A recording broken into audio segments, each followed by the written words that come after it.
इस particular video में IPO से रिलेटेड क्वेरी को मैं डिस्कस करने वाला हूं। बहुत सारे लोगों का ये क्वेरी होता है कि मान लीजिए कि आपने किसी भी आईपीओ के लिए यूपीआई के थ्रू अप्लाई किया। इसका मतलब ये है कि आपने अपना यूपीआई आईडी डाला, मे भी गूगल पे हो सकता है, अमेजोन पे हो सकता है, फ़ोन पे, पेटीएम, जो भी हो।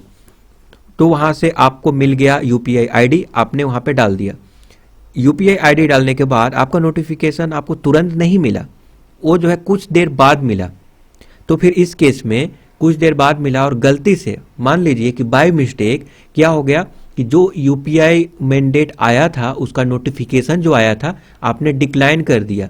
होता क्या है कि जब भी आप कोई यूपीआई आईपीओ के लिए अप्लाई करते हैं तो आपको एक मैंडेट रिक्वेस्ट आता है उस यूपीआई एप्लीकेशन में, ठीक है। वहाँ पे आपको अप्रूव करना पड़ता है। अप्रूव कैसे करेंगे? तो वहाँ पे आपको पिन कोड डालना पड़ेगा और अप्रूव करना पड़ता है, तब जाकर एप्लीकेशन सक्सेसफुल होगा। केवल अप्लाई कर दिया और यूपीआई आईडी डाल दिया तो एप्लीकेशन सक्सेसफुल नहीं हो गया, उसके लिए अप्रूव भी करना पड़ता है। बट मान लीजिए कि गलती से डिक्लाइन हो गया, अब आपको आईपीओ मिलेगा कि नहीं मिलेगा?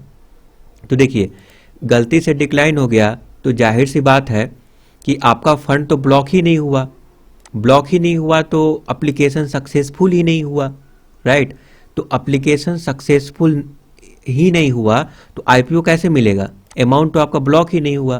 तो आप क्या कर सकते हैं? तो इससे क्या नुकसान है? कोई नुकसान नहीं है। मतलब आपका फंड भी जो है ब्लॉक नहीं हुआ और आईपीओ भी अप्लाई नहीं हुआ। It is correct. तो आप क्या कर सकते हैं अब जो है आप फिर से अप्लाई करेंगे। तो क्वेश्चन आपका ये होगा कि क्या मैं फिर से जब मैं अप्लाई करूंगा तो क्या वो कंसीडर किया जाएगा? क्योंकि मल्टीपल टाइम्स अप्लाई करने के बाद आपने भी सुना होगा कि रिजेक्ट हो जाता है, आईपीओ मिलता ही नहीं है। तो क्या दोबारा से अप्लाई करने से कोई दिक्कत होगा? तो देखिए, दोबारा से फिर से अप्लाई कर सकते हैं क्योंकि आपका फंड ही ब्लॉक नहीं हुआ है। जब फंड ब्लॉक ही नहीं हुआ है तो आपका पहले वाला तो अप्लाई ही नहीं हुआ। तो दोबारा से आप अप्लाई कीजिए और मेक श्योर कि इस बार जो है अपने जो मैंडेट रिक्वेस्ट आता है, जो भी नोटिफिकेशन आएगा, तो उस मैंडेट रिक्वेस्ट को अप्रूव करिए। अप्रूव करने के बाद आपका जो फंड है, मान लीजिए आपके अकाउंट में सपोज 15,000 रुपया है, तो 14,000 जो भी आईपीओ का लॉट होता है उतना डिडक्ट हो जाएगा।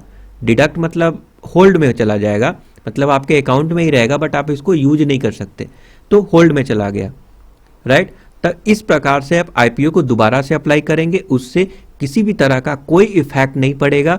आपको मिलने की आईपीओ पूरा चांसेस है, मतलब आपको कंसीडर किया जाएगा जब आईपीओ लॉटमेंट होगा। तो मैं आशा करता हूं कि ये जानकारी पसंद आया। अगर फिर भी किसी प्रकार का अगर डाउट है तो आप मुझसे कांटेक्ट करके पूछ सकते हैं। Thank you for watching.